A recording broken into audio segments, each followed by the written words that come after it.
Despite a reduction in the number of events, organizers of the Gibson McCook Relays are promising an exciting day of activities when the 49th staging of the event takes place on February 28 at the National Stadium. The official launch was held on Thursday at the Jamaica Pegasus Hotel.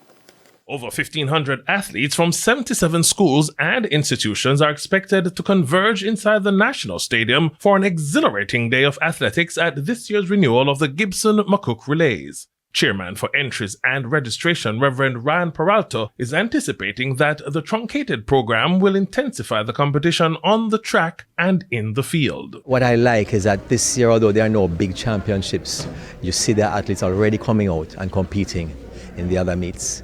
And so that's going to come to Gibson Relays. These guys are going to come. And so we're expecting quite an exciting day of events. I think the shorter format as well too should add to that excitement.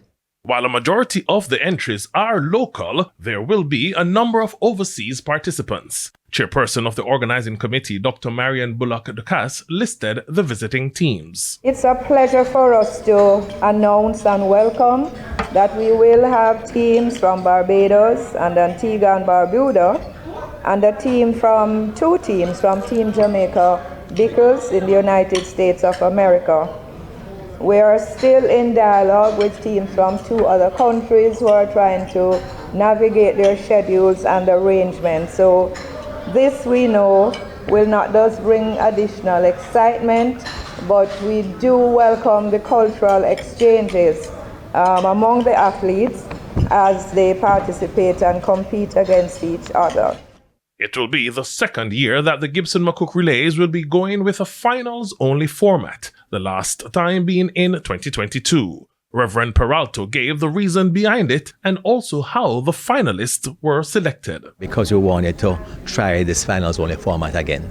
The last time we tried it was back the year after COVID, and it didn't work too well at the time, mainly because it worked, but the problem was spectators. We didn't get as many spectators because of COVID protocols.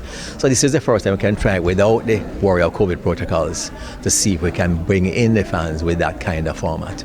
So it shows the teams, and we're looking at the teams. Right now, I have 16, 18 numbers of teams that want to enter in the one event, but we're looking at them on the basis of their 2025 performances.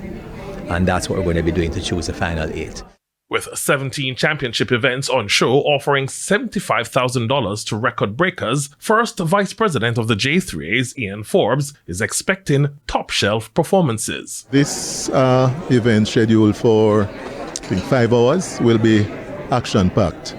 Be filled with a lot of excitement, quality performances, and of course competitiveness. So I think it will probably, and it's some I think, I might sound crazy, but it could even be more exciting based on the format this year. The Gibson McCook Relays will feature 32 relays and 10 individual events. The meet is scheduled to run from 4 p.m. to 9 p.m. with live coverage on TVJ, TVJ SN, One Spot Media, and Hits 92 FM. Garfield Jones reporting for TVJ Sports.